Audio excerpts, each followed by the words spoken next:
আমাদের সকলের সরকার তো এসব করে তো সরকারের বদনাম হয়। কি করতাম না, পুলিশ অ্যারেস্ট করছে, এখন আমরা আইনি ভাবে দেখুন। না না, এসব তর্ক করবেন না, বিনা কারণে না, যেটাই কারণে পুলিশ এখন তদন্তক্রমে বাইরিব। পুলিশের ডিউটি করছে। দেশে তো আইন কানুন ব্যবস্থাও তো একটা আছে, সরকারটা তো প্রত্যেকের, সরকারটাকে তো বাঁচাইতে হইব। মুখ্যমন্ত্রী প্রশাসন এটা কালিমালিপ্ত করা যেত না। হাজার হাজার গাড়ি আটকে গেছে, স্কুল স্টুডেন্ট, পেশেন্ট, কর্মচারী, তারা অফিসে যাইতে পারতেছে। কোনো কথা না দিদি, আমি কইতেছি এটা এখানে আমি আইছি, আপনার রাস্তা রাখতে হইব। এসপি আইছে, কোনো বিশৃঙ্খলা যেন না হয়। আন্দোলন করছেন, আপনারা তো বিরোধী দল করেন না, তাইলে বিরোধী দলের আন্দোলন এমন হয়। ধর্ম, বর্ণ, সমস্ত কিছুর ভিত্তিতে দেশ চলে না।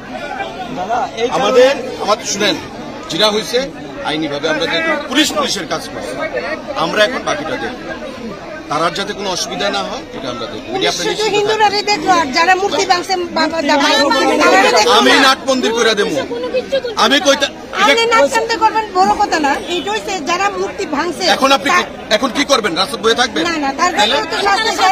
শাস্তি হইব, পুলিশ শাস্তি দিব, সব হইব। দেখেন আপনাদের আপনাদের, আরে দিদি কথা শুনেন না, আপনাদের বাঁচাইতে সেদিন রাত্রে আমিও তো বদনাম হয়েছি, কিন্তু আমি তো এটা কেয়ার করছি না। আমি জানি এটা হুমু, তারপর আমি আইছি, আপনাদের লেগে আইছি তো। সুতরাং এখানে আর কোনো সিন করেন না প্লিজ। এটা আমি দেখতেছি তো, আইনি ভাবে দেখুন প্লিজ। এখানে আর কোনো ইয়ে করবেন না প্লিজ।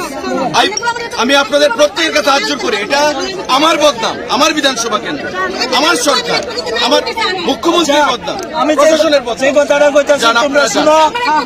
আমি যে কথাটা কইতে, ঠিক আছে শুনো, আপনারা কি বইয়ে থাকেন? কথা মানো, স্যারের কথা না মানলে তো না।